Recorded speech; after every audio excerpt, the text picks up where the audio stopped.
नमस्कार दोस्तों, स्वागत है आपके आज की 10 बड़ी और ताजा खबरों में। चलिए शुरू करते हैं पहली बड़ी खबर से। उससे पहले छोटी सी रिक्वेस्ट है कि चैनल को सब्सक्राइब कर लें। नमस्कार, आप देख रहे हैं आपका अपना चैनल एजेडी न्यूज पे। आज की सबसे बड़ी खबर, अब बिजली बिल के मिलेगा बड़ी छुटकारा। जी हाँ, केंद्र सरकार की बड़ी योजना पीएम सूर्य घर मुफ्त बिजली योजना के तहत आप आम लोगों को हर महीने 300 यूनिट तक फ्री बिजली बिल का फायदा मिल सकता है।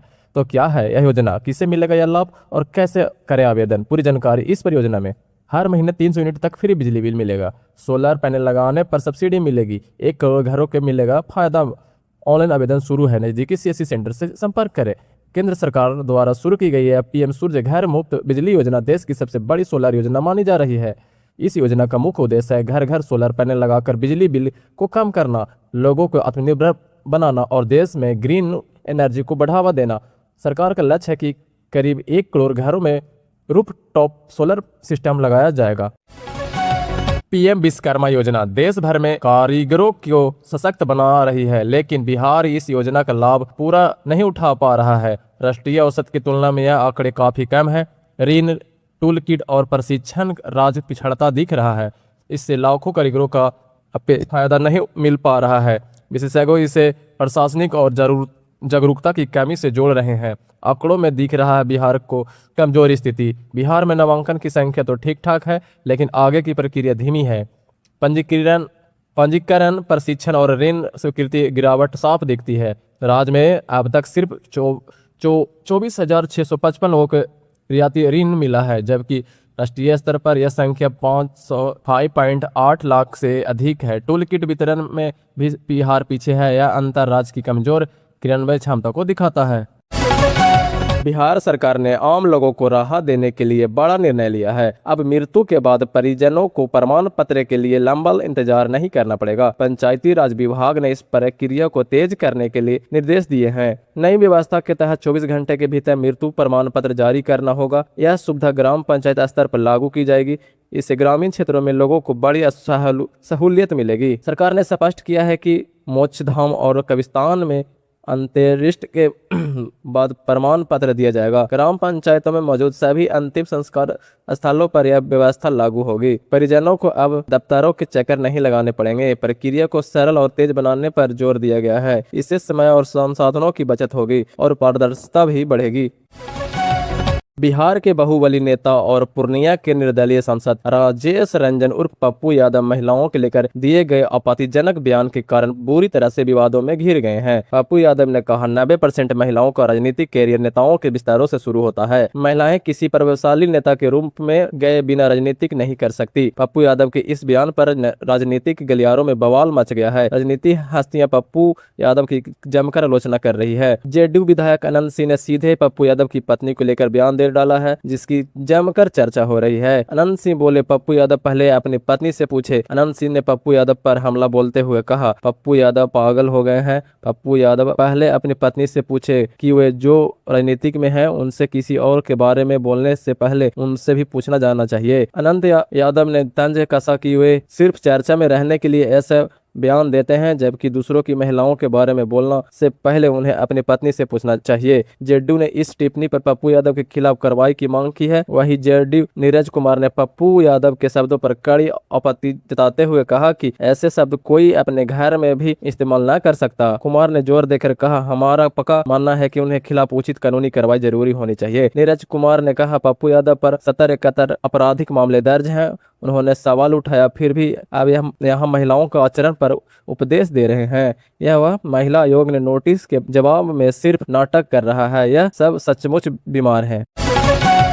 पटना वर्दी में सेल्फी लेने और सोशल मीडिया पर रील्स वीडियो पोस्ट करने वाले पुलिसकर्मियों को लेकर राज्य पुलिस मुख्यालय सख्त हो गया है। अब ऐसे पुलिसकर्मियों की पहचान कर उन्हें सीधा कार्रवाई शुरू कर दी गई है। इस कड़ी में पुलिस संख्या में 40 कर्मियों की पहचान कर उनके खिलाफ कार्रवाई करने का कहा है। एआईजी कल्याण के आदेश पर यह कार्रवाई की जा रही है। बिहार पुलिस मुख्यालय के इंटरनेट मीडिया सेंटर के अनुसरण के में पाया गया कि कई पुलिस पदाधिकारी और कर्मी वर्दी में रील्स बनाकर विभिन्न सोशल मीडिया प्लेटफॉर्म पर पोस्ट करते रहे हैं। ऐसे करना निराधारी प्रस्तावित मानक संचालक प्रक्रिया की सीधा उल्लंघन है। 16 सितंबर को जारी हुई थी एसपीओ। इस संबंध में पिछले वर्ष 16 दिसंबर को एसओपी जारी की गई थी, जिसमें वर्दी के इस तरह की गतिविधियों पर पूरी तरह से रोक लगाई गई थी। पटना ने 16 पुलिसकर्मियों जारी आदेश के अनुसार कार्रवाई की सूची में सबसे अधिक 16 कर्मियों पटना जिले से हैं।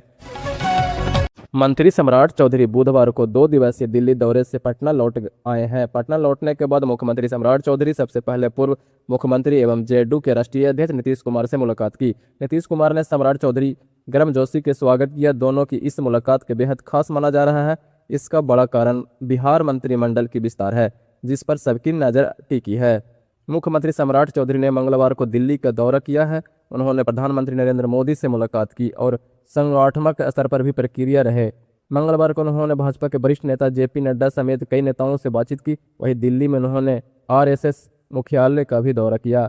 जानकारी के अनुसार भाजपा के राष्ट्रीय अध्यक्ष नितिन नवीन से भी उनकी 2 बार मुलाकात हुई, जिसमें बिहार के राजनीतिक हालचाल और मंत्रिमंडल विस्तार पर चर्चा हुई। मुख्यमंत्री सम्राट चौधरी ने दिल्ली दौरे के बाद नए मंत्रियों के शपथ को लेकर कोई तारीख तय नहीं होने से मंत्रिमंडल विस्तार अटका हुआ है। सूत्रों के अनुसार भाजपा के शीर्ष नेतृत्व व्यवस्था उनकी मुख्य वजह मानी जा रही है।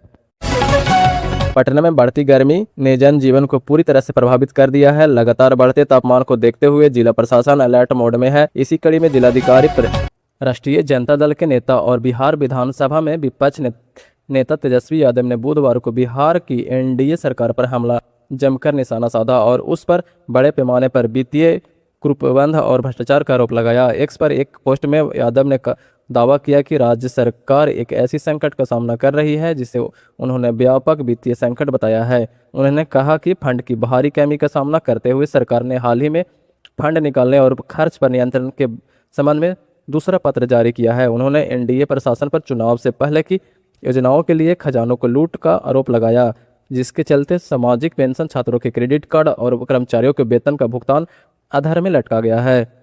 अपनी सीटें बचाने के लिए डरे हुए भूंजा गैंग ने जो भ्रष्ट, रिटायर्ड और समझौतावादी उच्च अधिकारियों तथा एजेंसियों के भयभीत है, बेसुध और निष्क्रिय मुख्यमंत्री मुलाकात की और इस लच्चा सरकार ने चुनाव से पहले आखिर 30 दिनों में 41,000 करोड़ रुपये बंटवा दिए।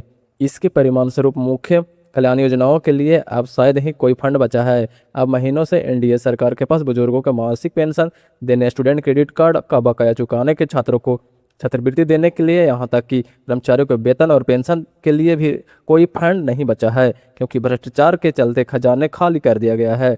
यादव ने आगे दावा किया कि राज्य अब उधार के फंड पर चलते मजबूर है और उन्होंने 4 लाख करोड़ रुपये के कर्ज तथा प्रतिदिन होने वाला ब्याज के भुगतान मुद्दा उठाया। आरजेडी नेतृत्व के सावधान बिहार सरकार राज्य में 11 नई ग्रीनफील्ड टेलाइट और टाउनशिप विकसित करेगी। साथ ही 75 आईटीआई को आधुनिक कौशल केंद्र के रूप में अपग्रेड भी किया जाएगा। मुख्यमंत्री सम्राट चौधरी की अध्यक्षता में हुई राज्य मंत्रिपरिषद की पहली बैठक की विकास और रोजगार से जुड़े कई अहम प्रस्तावों पर मुहर लगी। प्रस्ताव के अनुसार पटना, सोनपुर, गया, दरभंगा, सहरसा, पूर्णिया, मुंगेर, मुजफ्फरपुर, छपरा, भागलपुर और सीतापुर में दायरे में आएंगे। प्रस्ताव के अनुसार इस शहरों में टाउनशिप के विशेष क्षेत्र तथा कोर क्षेत्र के लिए मास्टर प्लान तैयार किया जा रहा है। राज्य कैबिनेट के अनुसार सोनपुर बाबा हरिहर मंदिर पर क्षेत्र को बाबा विश्वनाथ कॉरिडोर की तर्ज पर विकसित करने के लिए एक उसमें 680 करोड़ रुपए की मंजूरी दी है। तारापुर में सांस्कृतिक, धार्मिक एवं पर्यटन सुविधाएं विकसित करने के लिए मौजा गाजीपुर में पर्यटक विभाग को 15 एकड़ निःशुल्क जमीन देने का भी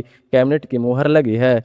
कैबिनेट ने 7 निश्चय 3 के तहत सूत्र के कार्यवाही को भी मंजूरी दी, जिसमें 80 वर्ष या उससे अधिक आयु के वरिष्ठ नागरिकों को भूमि, प्लॉट एवं फ्लैट का घर जैसे निबंधन की सुविधा उपलब्ध कराने का फायदा दिया जाएगा। सरकार ने यह तय किया कि जमीन और फ्लैट की निबंधन की प्रक्रिया पूरी तरह से पेपरलेस होगी।